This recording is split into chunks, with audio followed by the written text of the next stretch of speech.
Fifa Riccobono, welcome to the Australian Music Vault. Fifa, of course, you're the former CEO of Albert's Music. Welcome. Thank you very much. It's great to be here. I just want to run a phrase by you because I think, well, in my opinion, this is the phrase by which I think your entire career, and a brilliant career at that, has hung on to. And I want to say the phrase, "Meet the stars." The very first phrase that my mother actually said to me when I was 16, she said, "Go and you need to go to an interview." And I'd just finished business college and I said, "No, I'm having a holiday." And she said, "No, meet the stars." She said, "The ad says meet the stars." And so I thought, damn. So I did go in, and when I went in to the agency, there were already 7 girls from my school that had left the same course that I'd done, and they were already there having the interview, and I was the last one to go in. So I thought it's not even worthwhile going in. But I did go in and I did get the job and I did get to meet the stars. A long time later, but I joined Albert's when I was 16. What was it that you had that the 7 other girls didn't? I wasn't cocky. I was. A lot of the girls were very cocky, and I just thought, well, I'm not going to get the job, so I've got nothing to lose. And I think I just went in. I was very much myself, and the professional manager who hired me just took a liking to me. And I was walking out the door, and I thought, I didn't get the job, so it's okay. And he said, if you got the job and you had to start on Monday, he said, "Could you do it?" And I looked at him and I thought, 2 weeks holiday's gone. I said, "Yeah, I could do it." And I walked away, and just as I got to the elevator, he said, "I'll see you on Monday." I want to go back to the start, if I may. You are a migrant from Sicily. Correct. At what age did you come over to Australia with your family? I came out when I was 4, and I came out with my mother and my father and my brother. My brother's 3 years older than me, and we started school here without not speaking any English at all, and it was a very, very difficult time. So I didn't have any friends because I couldn't speak English, and one of the nuns in the school that I went to just took me under her wing, and for the first year that I was with her, she taught me to speak English and to say my alphabet. And by the time I'd finished when I was 5, I could say my alphabet forward and backwards. And I think she just helped carve, the way forward for me, because by being able to speak, that just made all the difference in the world. And it helped me so much at school. What do you think she felt sorry for you? I think she felt terribly sorry for me because I was only 4 and nobody would play with me, nobody would talk to me because I couldn't speak English. I used to stand behind a tree and she used to come and get me by the tree, and she used to take me into the room and she'd sit me on her lap, and she used to have these big rosary beads hanging down from her waist, and I'd sit on her lap and I'd pick up the rosary beads and I'd sit there and I'd play with them, and she'd talk to me and just little by little, over that year that I was with her. And in fact, when we had to move, I was only 5.5 when we moved, and she cried. She said to my mum, "Don't take her away from here, she's doing so well." And I did have to go because we were moving suburbs but she was the one that gave me the real start. Wow. What's your earliest memory of music growing up in Australia? Well, my father was an absolute classical buff, and he loved opera to the point that, he was so fanatical about it that we couldn't stand it. He wired our house.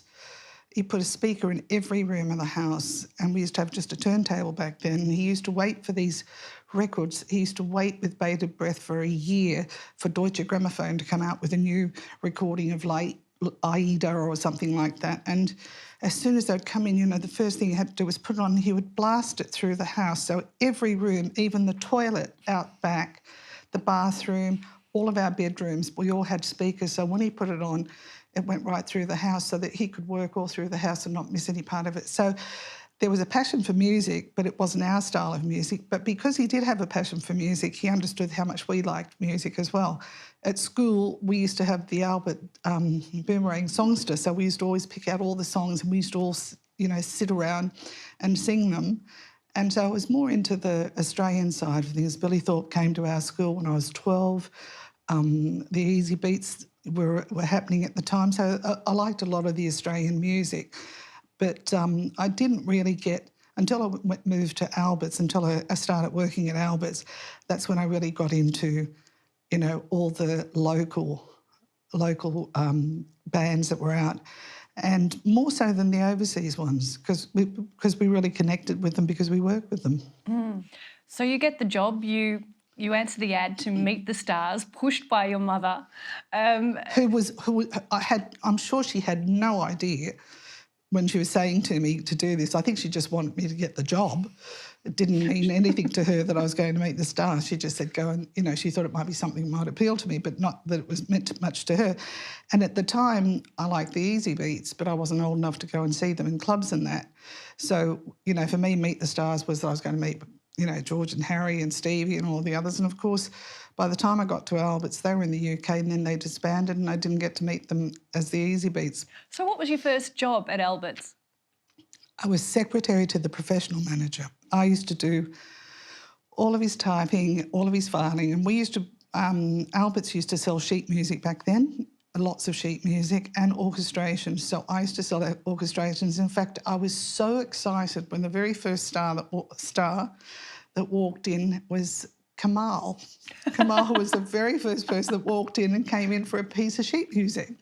And I thought he was a very, very, you know, dapper-looking guy. He was very charming.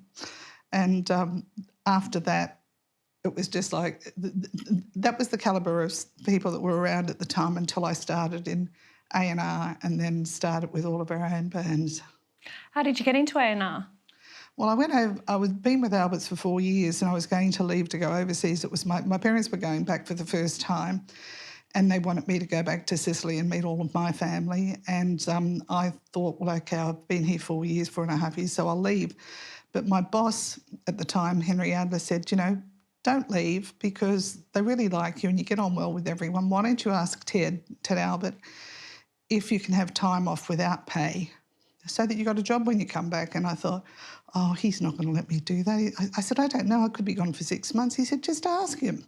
So I did, and they gave me time off. And when I came back, the girl that was temping for me, she was working out okay, and I really didn't think I wanted to go back to doing that. I'd seen a bit of the world, and it just seemed like it was it was a bit mundane. I wanted to do something a bit more challenging. And Ted had just started Albert Productions, and George and Harry, who had been with the Easy Beats, Vanda Young, started up a production company with him. And so I was really fortunate enough to be able to leave that job and go straight into Albert Productions as it started. So I had finally come to Meet the Stars, but they happened to be my work colleagues. Very inspirational guys that were just so talented. And they started the label, which, that for the next 10 years, we absolutely dominated the charts. Were there many women in the music industry at that point, at that time when you took on the A&R gig? Not in managerial positions. There were a lot of PR women. Michelle Higgins, she was, my God, she would scare anybody. You know, when she was on a mission, nobody got in her way.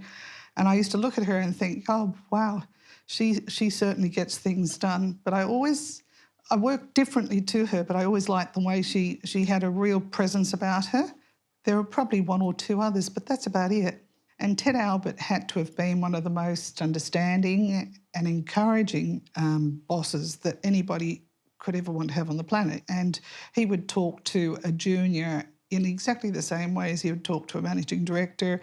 You know, he had a lot of regard and respect for his staff. I loved the way he operated. I worked with him for 20 years, never raised his voice once, never spoke badly.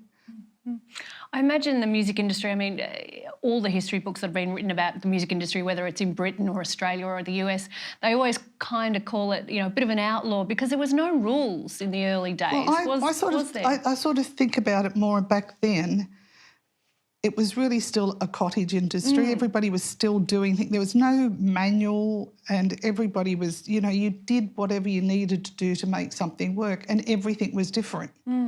every solitary thing was different. And sometimes, you know, you could try something once, twice, and it wouldn't work, and then the third time it would work, you know, and for what reason, you know, don't know. It's the most speculative of industries that you could be in, and it's the most challenging and rewarding at the same time, but it can be devastating too. And I just think that when I was fortunate enough to be with a group of people who had their feet solidly on the ground, so they weren't impressed easily by anything or anyone. So, and they never patted themselves on the back for achievements or anything. You know, now every time someone does something, it's like, you all got to stand up and say, hip, hip, hooray, how fantastic they are. You know, we could have been #1 in America and they'll be saying, oh, well, that wasn't bad.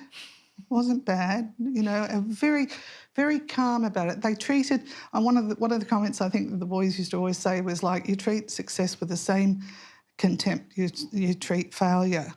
So you don't get caught up in it. You don't get taken, you know, for a ride, because most of the artists who have fallen by the wayside, you know, one day they're #1 in the charts and the next day they're not, and they think it's got something to do with them, and it hasn't. No, just the way the world It's works. it's just the way the audience is, and you know, it's whatever is the next, you know, big thing is, you know, audiences are fickle. Well, speaking of successes, you had many during your time. What was your first achievement? Well, Simon recorded John Paul Young doing Pasadena, and that was the first Vanda Young song that had been recorded, and that was, I think, in '71. And John had a fair success with that. And then George and Harry had written another song called Falling in Love Again for Ted Mulry, and they wrote the most amazing 11-minute you know, trilogy with Evie's parts 1, 2 and 3 that was played all over, you know, all over the world, in a lot of cases like the entire 11 minutes, which was unheard of. So, you know, and that got Stevie back up there, and we were in the charts all year with that. The next signing was AC/DC, which has just been bigger than Ben-Hur. I mean, they had a vision from day one that they were going to take on the world, and that's exactly what they did. From AC/DC, we went into the Angels. When you work for an indie, it's really different to the majors in the sense that you start with them from the beginning to the end. You don't pass it over to another department. There's no demarcation line. You work with them right throughout. But I'd be there when they were creating, and then they'd give you something and you start working on album covers, you start working on videos, you start working on, you know, photo shoots and all that. So you do all of that. Then you actually take it to radio and television. So you're there right from the beginning to the end until you're actually in the charts. And then, you know, the icing on the cake is when you hear it on radio or when you see it on television. So with all those bands, I started with them from day one and right through to the end. So from the Angels, we went into Rose Tattoo, another phenomenon. You know, they were just amazing. And if you look at Guns N' Roses, and Axl will be the first one to tell you, they really were inspired, and their image came from Rose Tattoo. And hence the name Roses in their name. Yeah, and one of the first songs they did was a Rose Tattoo song, and they've always had Rose Tattoo up as their support when they come out to Australia, right? So we went from Rose Tattoo, and then, well, obviously, Flash in the Pan. George and Harry were great songwriters, and they wrote a lot of songs, and a lot of times they couldn't actually find, you know, the right voice for it. So they had written a couple of songs that Ted Albert really liked, and he said, look, why don't you do it yourselves? They went, oh, no. But anyway, they did. They did one song, and it was called Hey St. Peter. Went to #1. And this was just them as, you know, Flash and the Pan. It was going to be just a one-off. See, Ted sort of said, well, you know, you need to write another one now. So they already had another song there, and they came up with Down Among the Dead Men, another hit. So then we got all these offers in from overseas, and so they had to put an album together. And I think there's a track on the first album that's called First and Last, and that was their idea. It was going to be the first and last album. Well, they ended up doing 5 albums, were hugely successful in Germany, France, Holland, Italy, and did really well. But that was, again, you know, like just their expertise. They were great in the studio as writers, they were great as performers, and they were great as in production. They had picked a time to be in London when it was all happening, so they really got to understand production well. And Ted Albert, he backed them by giving them the facilities and the equipment, but they had all the talent that went behind the desk. I mean, you can bring in the best desk in the world. If the person behind it doesn't know what they're doing, you know, it means nothing. I mean, someone that knows what they're doing, you can put them in front of a, you know, a 2-track and they'll make it sound brilliant. So they really had the talent, and he gave them the encouragement and the ability. And it's very rare for an indie record label to have the success that Albert's had. I'm pretty sure I'm right, and I know I'm right in saying is that we were the most successful, is that we managed to get all of our releases away internationally. AC/DC, we had success with Stevie right overseas, we had success with the Angels, we had success with Rose Tattoo. I mean, John's living off Love Is in the Air. He's been living off it for nearly 40, what is that, 78. So next year, 40 years. And that's been revived 3 times. It's been in movies, it's been in... And every time it's revived, John's out there, you know, and he can tour. He can go to Germany and be on any television show in Germany. He can go to South Africa. He's had 7 number ones. It's one thing getting something away, but it's trying to get it away internationally. That's always been the difficulty. And it was a huge... It didn't happen easily, and it was a struggle, but we did get most of our releases away and successfully away internationally. And was that mostly you banging on people's doors internationally? No, I'd love to say it was me, but I definitely had an incredible network internationally. But it was on. It really stems from when you're working with a team as amazing as Vanda and Young. You know, you can open doors a lot easier. It wasn't always easy, and I can.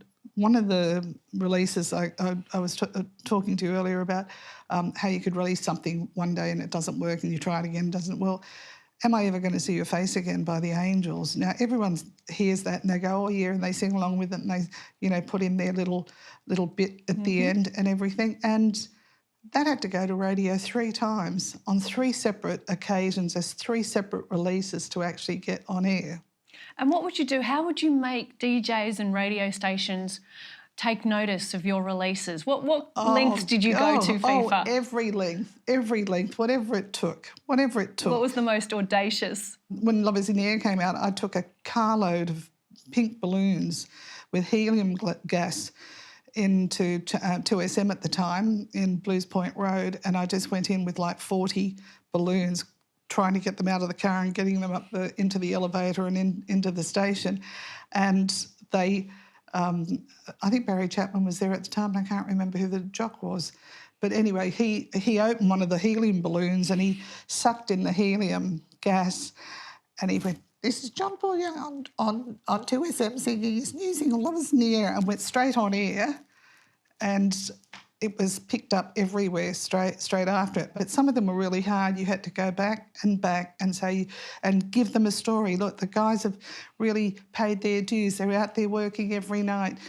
And in some cases, not in some cases, in almost all those cases in the early days, the guys actually worked so hard going out on the road touring that they created a demand. And when I could go back and say they just sold out a venue with 300 people, you know, with no airplay, no nothing. They've just sold out here for 500 people.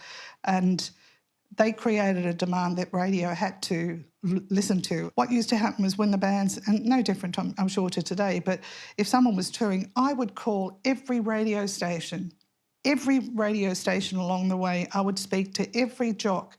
I would send them, you know, samples of all the recordings. I would put biographies in. I'd put in photographs that were autographed by the band. You know, I would go to any length to make sure that they all had something. Send posters to the radio station, invite them out to it.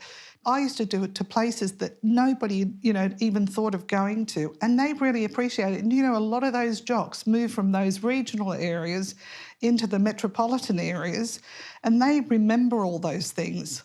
When you read history books about AC/DC and Albert's, it seems like the perception is or was that it was a very closed shop, like that kind of didn't allow strangers in, but there was a strength of family within the ranks of Albert's. Absolutely. Is this a true perception? Yeah, people often confuse being secretive with just being private. When they did things and we publicised them, everything was fine. But in most of their own everyday lives, like most people, they just live, you know, in most cases, quite ordinary, quiet lives. because people had to come through me to speak to them, they always felt that I was like the gatekeeper. And that, so if it had to do with work, then of course I would work through it. And if it was personal, then it wouldn't go much further. In a way, as a family, we looked out for each other, protected each other. But there was no secret. There was nothing secretive. And I don't think there would have been anyone more generous than George and Harry with their time. And, you know, the amount of people that they helped, the amount of young kids that were coming in as engineers that they gave a lot of support to in their very early days. You know, we have two girls who were the first two, I think, engineers that they work with and are doing extremely well. Mark Opitz, who went on to do lots of other stuff. You know, Mark started out with George and Harry.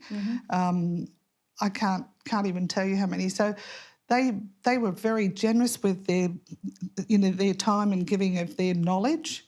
We really had a real family atmosphere amongst us. And I think Angry will tell you that, you know, being at Albert's was just like, you know, being part of the family. And if you could get into that family, you know, you were really, you'd made it. It's funny, we never looked at others to try and compete with others because we were always running our own race. We were always, like Malcolm and Angus and AC/DC and Bond back then, God love him, they couldn't have cared less about anybody else on the road. No, you know, they were going to be bigger than anyone. They were going to have Elvis as their support act. You know, that's the type of attitude that they had. Tell me about Bon Scott. What do you remember about first meeting him? There's a story that when they played one of their first gigs with Bon as the new lead singer, you quite rightly, as a representative of Albert's, the record label to which they signed, gave him feedback. Yeah, well, I went to see them at the Masonic Hall in 74, and George and Harry couldn't go, and it was close to my place, and I said, well, I'd go and see them that night. And anyway, he came out and he was so crass, and that's the only word I could use. He was so crass.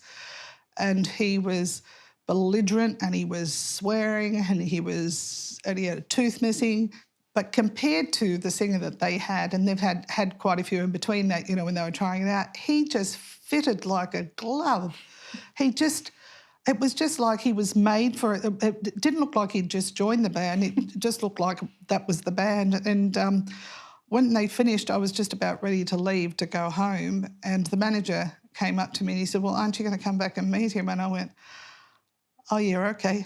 And I thought I didn't really want to go and meet him. I thought I'd just go and sort of take in what I'd just seen. And anyway, he came up to me and he got my hand and he kissed my hand and said he was so pleased to meet me and he was so nice. So I went back to work the next day and George and Harry said, what do you think? What did you think of the new singer? And I said, he's so rude and he swears and he's got tattoos and he's got a tooth missing and everything. And I said, and he just fits perfectly.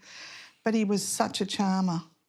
I worked with him for right up to the time he passed away, and I had a great relationship with him. He was always in trouble. He was always, when I say trouble, not big trouble, just doing things, silly things. But he always would say, oh, can you send some money down to a friend of mine? She helped me out when I needed help. Or can you send some money over to this? They helped me out when I needed help.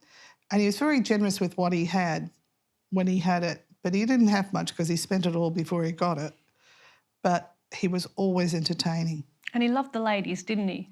When he died, I got phone call after phone call after phone call from all over the world saying, I'm Bon's girlfriend. And I thought, oh, 99, 100. He would be on stage and he'd look down the crowd, and at the end of it, you know, he finished the last note, the guys would finish the last note, he'd just put his hand down like that, an arm would come up and he'd grab them, pull them on stage and off he'd go. Rock and roll, eh? Where were you when you heard he'd passed away?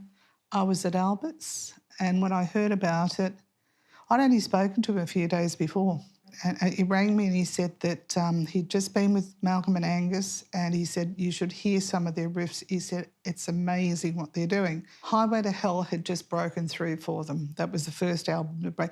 They'd had a fair amount of success in Europe, and they'd had a fair amount of success in the UK, but it hadn't actually translated into the US, and they had a huge amount of success here. But Highway to Hell was the one that just took it over the line for them, so that they were set up, ready to go. And he just got to taste the tail end of Highway to Hell. And he got to just see its success. It wasn't obviously as big as Back in Black, but it's got some of the best songs. And, you know, he got to enjoy a bit of it, but that was just where the machine had started to crank up. It'd been going and going, and it just started to pick up momentum, and he passed away. And he died in February of 1980. And it was just, you know, it was unbelievable because they were just set up to go. They were really, they had just worked so hard for such a long time. And they toured, you know, relentlessly for so many years. And Back in Black was what took it over the edge. And possibly the only case study ever of a band continuing successfully by changing the lead singer. And you know, they really thought about it. The boys all thought about it. Was there any point in going on? And, you know, when they were over in Perth, it was Bon's father, I think, that said, you know, Bon would want them to go on, you know, and they decided to go on, and they started trying out different singers. And I'd actually worked with a band called Geordie here in 73. We used to represent their publishing. So I'd actually met Brian with Geordie when they came out here. And I can remember speaking to one of the guys, and they said, oh, we were auditioning some guys. He said, down to the last two. And he said, there's one of them. And he said, his name's Brian. And I said, not Brian. And I only knew one guy internationally at that stage that was a lead singer. I said, not Brian Johnson. He said, yes. I said, oh, my God, I know him. And I said, he's really good. I think he would fit. And they said, well, it's down to... And then I heard the following week that they had hired him. What do you miss most about Bon? The fact that he was such a rogue. I mean, he upset me once. He spoke roughly to me, and I walked away from him, and I was upset, and I went back to my office, and I went and did things that I was doing, and I was just ignoring him. And I'd gone out to lunch. When I came back, my desk was covered in flowers. And because he was not, you know, malicious at all. He was just a bit of a rogue. And he you know, I used to love he would come up with words, you know, and obviously some of the words that he wrote in, you know, the lyrics that he wrote, he was such a colourful character. And I think George used to call him the toilet door poet, you know, because he used to, but he used to always write, you know, like one-liners down when he'd hear something. Once Back in Black was released, and I guess the AC/DC train skyrocketed in a sense, what was that like, being on the inside watching this band from Sydney just go global? You know, it's just one of those things, you know, a little pub band. When you saw them the first time down at Checkers, they used to play 3 sets in the one night. They'd play to 7 people in the first set, to 20 people in the second set, and then by the third set they'd play the first set over again because there was nobody from the first set there. They'd play the third set and you'd have 50 people. I went to Moscow in 91, an outdoor airfield, and they played to over 1 million plus people, and I was truly overwhelmed. I mean, to the point where I couldn't breathe. I got out on the side of the stage, and there was, for as far as you could see anywhere, in front of you, to the side of you, everywhere, it was just a sea of faces. The faces didn't stop. It just went on and on and on. And we had something like 25,000 militias, security, and we had the National Guard and everything. And people walked 3-4 days to get to the show, you know. And I'm thinking, seven on the first night, 1.2 million. You know. To watch that all, to be there at the beginning and then to be somewhere. Just phenomenal, just phenomenal. But They deserved every last fan that was there. You had your A&R career at Albert's. How did you get to be CEO? I got to the point where I'd never done anything else, but I'd only ever been in music. And I don't say that lightly, but it also, you can get burnt out from doing as much as you do, all the things that you do. So I'd said to him, I wasn't quite sure what I want to do, but I think I want to have a break. And he said, well, look, think about it. He said, take a couple of months off and see how you feel. I took a couple of months off, and when I went back, I still wasn't sure, and I felt very... I just didn't think that it was right that I should, keep him hanging. I didn't know what I want to do, and I just said to him, I really don't know. And then when I came back, I thought, no, I don't want to. I need to do something else. And he was so gracious, and he said, you've given me the best years. He said, I'd hate you to have any regrets. So typically Ted. I left, and I had a year off where I did nothing because I just felt that was great to do nothing. Some people setting up a boat charter company, which is nothing I'd ever done before in my life. And I thought, there you go, just 2 days a week, that's all I want to do. They had a new boat that was coming in. They were building the biggest sailing catamaran in Australia. And I said, oh, I can do that. I did all the marketing and promo for his boat. So I didn't lose one charter on the boat that he had, and I sold out his second charter before the boat even came down. I sold it out for the September, October, November, and we had a really good, relationship. And I loved working with them. They were just really lovely people. And I felt like I was on holidays all the time. I'd been gone for about 2 years on my birthday till Albert passed away. Oh. And 2 weeks before that, I'd been talking to people, and I said, my job's really good and I really like it, but it's not really challenging. I sort of had my break and that. And I said, I was thinking of, talking to Albert's, just seeing what's going on. I said, I'm just so worried. I said, who knows enough about the label? Who knows? Ted's the one that knew. It was just, I worked with Ted and worked with George and Harry. So about a week after the memorial, I got a call from the group CEO, and he said, can we have lunch? And he said, would like you to come back and take over the music company, meaning the publishing and the recording. So I went back. I knew it was time to leave when I left, but I knew I was ready to go back when I did. And how long were you CEO for?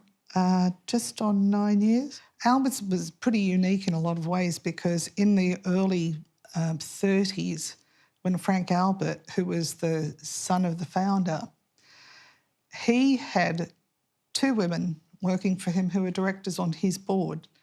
And so they weren't family. He was the only son. It was Jacques Albert, and then it was Frank Albert. And Frank had 2 women who worked for him, and they were directors on his board. And they were very well paid. They were paid, equally to what men were being paid. Now, that's in the 30s. Mm. I think within the Albert side of things, it wasn't new, but outside there was, APRA told me, because I didn't know, but they said I was the only female CEO in the music industry here. So what's your proudest career achievement? I loved being able to resolve disputes. Were there a lot of disputes? There were some, but I always felt if you know people, you should sit down and talk about things and talk things out before you bring in the legal fraternity. And in a lot of cases, that worked very successfully. So I think there was nothing that I did that was extraordinary, but those things I felt that I was great at persevering with things. One of my best achievements. If someone said no, I never took no for an answer. So I'd say that's probably one of my achievements, was that I did keep going back until... Until they played the Angels. Am I ever going to see your face again? Yeah, that's probably, I was tenacious. And I think a lot of people would probably agree that I was pretty tenacious. Is that a good thing?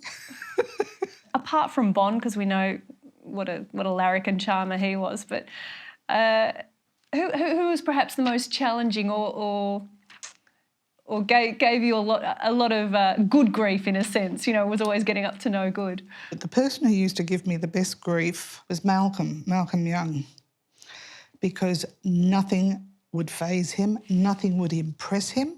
He could make you shake in your boots You know, he was 5'2", nothing. He really guided the band in the direction that it went, and, you know, he took it to the top. Obviously, he didn't do it on his own, but it was his vision.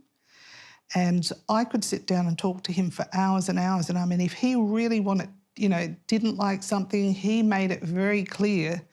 But I always admired and respected, you know, the way he did things. All he ever wanted was the best for his fans. He didn't care about the media, he didn't care about the record companies, he didn't care about anybody. It was just the fans. And every time they did a show, the promoters would want to put the prices up. He would not let them, so that the fans could, his true fans who had always been there, could still afford to go and see the show. And within Albert's, I mean, you were Sicilian. There was Harry Vanda, of German descent. No, Harry was descent? Dutch. Harry was Dutch. George, Malcolm and Angus were Scottish. Albert's come from a background of Austrian and Swiss, and Henry Adler was German, who hired me. One of the things that I loved the most about the company was we were such a melting pot of nationalities. You know, music has always, you know, crossed all boundaries and crossed all borders. Nobody sat there and said, oh, he's a great German guitarist. They say he's a great guitarist, you know, or he's a great drummer.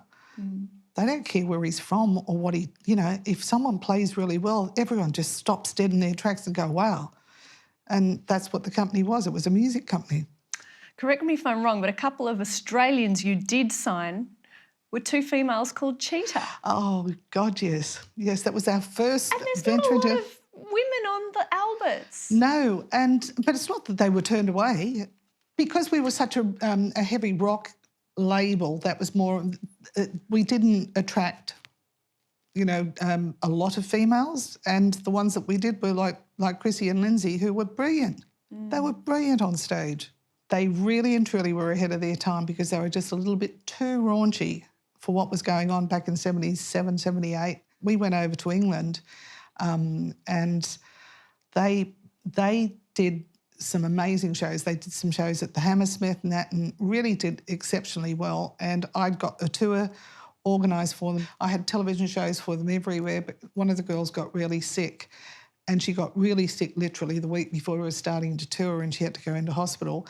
And I had to cancel the tour, which was devastating for her because she felt so bad about it, but there was no way she was going out. And it's sort of,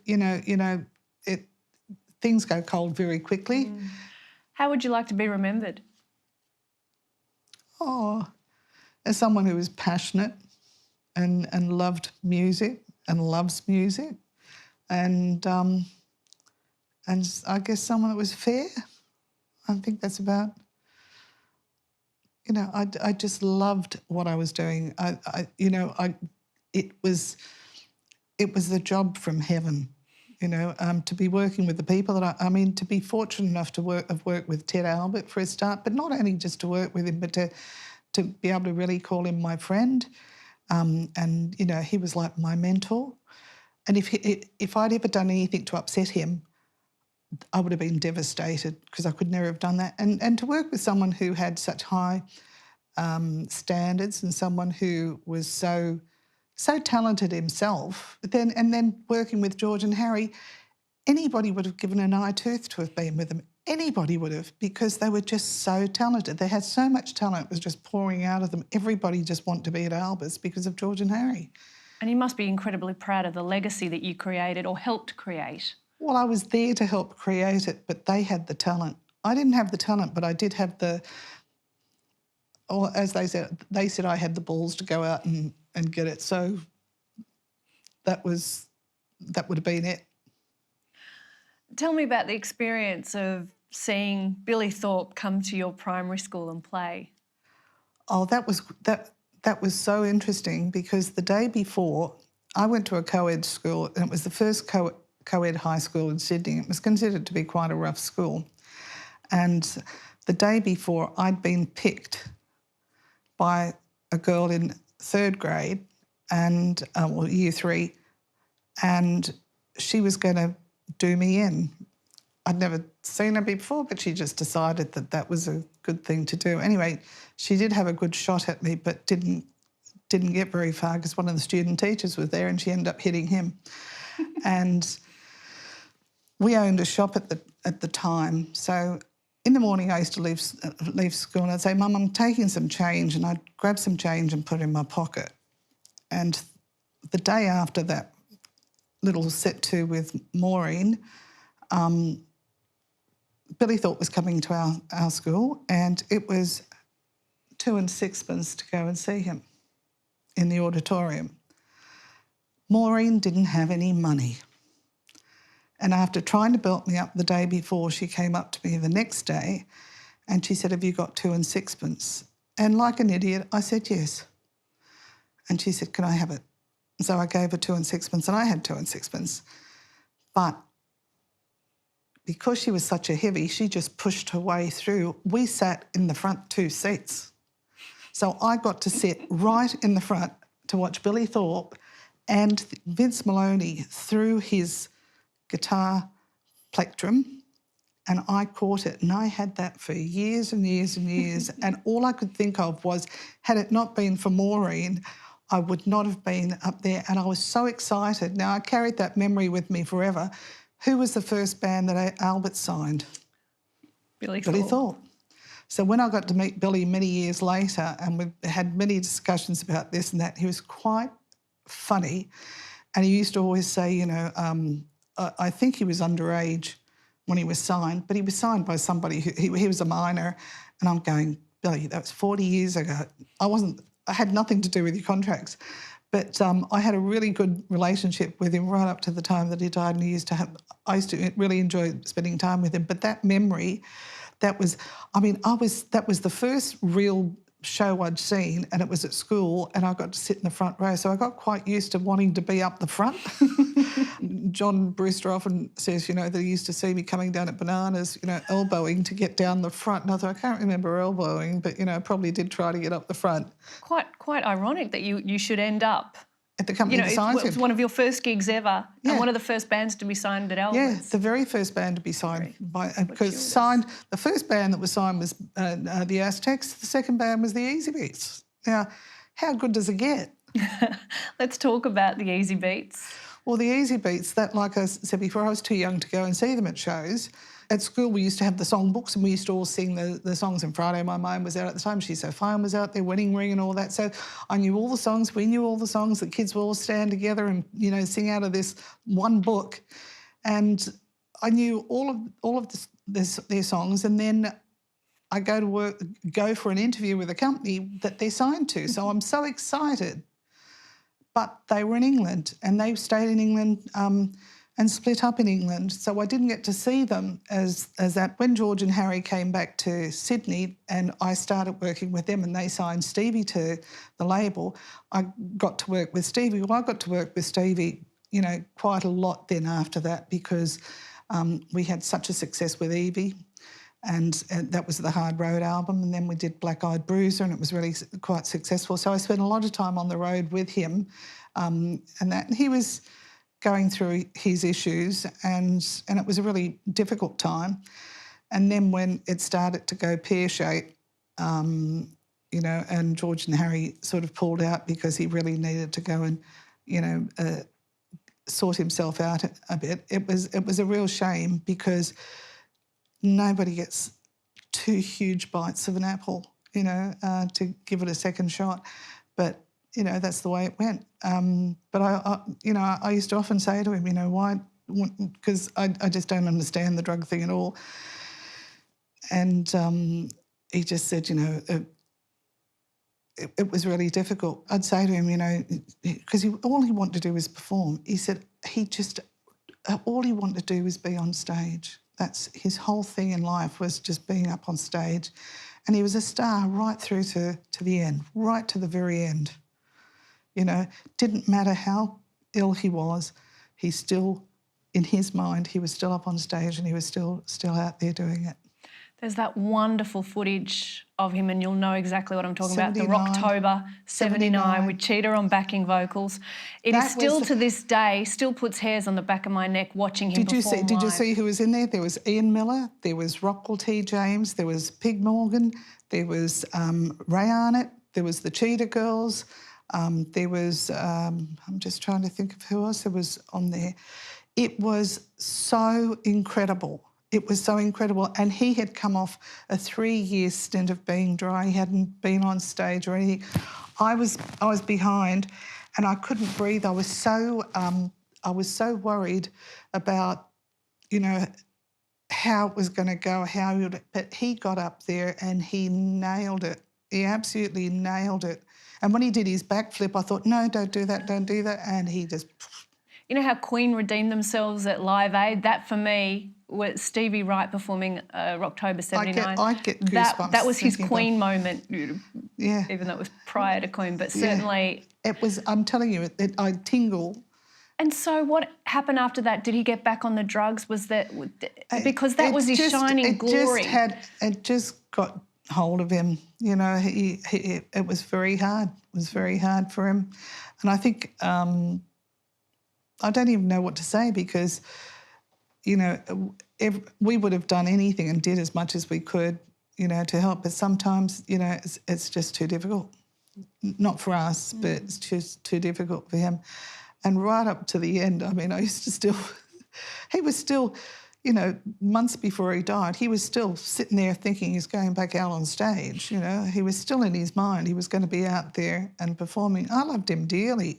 You know, got on famously with him, but he also was, almost one of the reasons I left the industry in the first place. He was so... We did the reunion tour, which was stunning. They did in 1986. They got together and did we did a show in each city, and they were all sold out, and it was all terrific. We did the one down here, and when they got up on stage, it was Glenn Baker, Ted Albert, myself were standing there watching. And we just looked at each other and Ted said, why am I not taping this? Because it was just incredible. And we did tape the show, but the rehearsal was to die for. It was a gem. And, you know, and Stevie was back up there and that, but, you know, alcohol had really... He sort of went from one to the other and alcohol was really doing him no service at all. So it became very difficult. But that was a great reunion. What a great period. The influence of pub rock that Albert's had, because you had all the great names of pub rock. You had the Angels, you had Rose Tattoo. Well, Ted Mullery, I mean, the TMG, they used to... what used to happen was there was on any given night, you could go to any band, any pub in Sydney and see a big band. You know, and whilst they weren't humongous, they were all, you know, in the charts and that. So, but AC/DC could have 3 gigs on a Saturday night. Ted Mullery could have 3 gigs on a Saturday night and they'd be darting all over the place. You know, some would start at 7 o'clock and then go somewhere else at 9 o'clock, and you'd be everywhere from the Lifesaver to, you know, the Northern Beaches. You could be out at Parramatta, whatever. And they played the Lifesaver. We all lived at the Lifesaver back then, and the Bondi Lifesaver at 2 o'clock was, you had every record company person there, you had every jock there, you had every journalist there, and any band who had been playing somewhere else would be there as well. So it was a real industry hangout that you'd feel comfortable walking in and staying, you know, till 4 o'clock in the morning, 5 o'clock in the morning. And all of them ended up there, but every band... you'd come down to Melbourne and there were so many venues here that and they'd all play all of them. They'd all play all of the clubs, and that's how they created their demand in a lot of cases.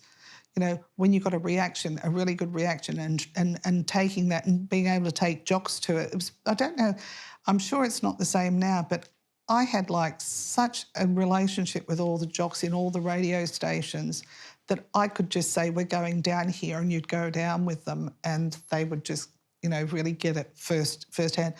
And they also had a certain amount of influence with the charts, not the charts, with the playlist. They did, and I used to get the jocks ringing me saying, give me a test pressing, give me a test pressing. And I'd say, I can't give it to you until it's released. Give me a test pressing. I just want to get... They would be calling me to ask me to give them the product for them to play, you know, not in the beginning, but further down the line, and that. So the pub, you know, I think it's changed a lot for bands today because they can't survive. They didn't get a lot of money, and I mean the poor roadies used to work for 2 and 6pence. You know, they used to get, if they got $50 in a week, they were laughing, and the bands used to hump their own gear. And in a lot of cases, 5 of them or 6 of them would be in one car. And I'm not saying that that's a good thing, I'm just saying that's the way it was. And they worked really hard at it and they created their demand. And I used to go to every gig that all my bands played at, or, you know, in Sydney in particular. But when there were bigger gigs, I'd come down to Melbourne or go up to Brisbane or to Perth. But those avenues, a lot of those avenues have shut down now, and we didn't have all the pokies in the clubs like you do today. So a lot of the RSLs and a lot of the workers' clubs were just there for bands. You know, bands would be playing there all the time. How many of them, even when they do play at these places, nobody goes to hear them. You got all the poker machines in the background, and they're not all the pubs. You still got a few pubs that are still music pubs, but they've closed most of them down. We would have a choice of about 20 in Sydney. I don't know that you've got a choice of 20 now, of good-sized venues. I'm not talking about just, I'm sure there's a lot of them out there, but good-sized venues that you could get. It was a healthy scene, yeah, definitely. We had the Stagecoach in Castlereagh Street. We had the Bondi Lifesavers. We had... I can't even think of Checkers back then. Checkers was where all the bands started out in 73, 74. It started out as a nightclub where people like Shirley Bassey and Tom Jones used to go to. Then it sort of got a little bit more rock and roll and all the bands used to play there. But I don't know that the bands can do it the same way in creating. I mean, you've got the internet now and you've got, you know, social media that they can go out on, whereas bands couldn't back then. But, you know, I still think, you know, when you get the experience live and you're standing there in front of it, there's nothing that you can't beat that. And they would be the ones that had gone to see them, would be calling me, and I'd be getting the feedback. So I used to always pass that feedback on to radio and to media to try and do what we could to get it. But it was definitely the pubs that helped create all those bands. Fifa Riccobono, it's been quite a journey. Thank you for an insight into your incredible career and the legacy of Albert's. Thanks for talking to us here at the Australian Music Vault. Thank you very much for having me. It's been a pleasure talking to you. Thank you.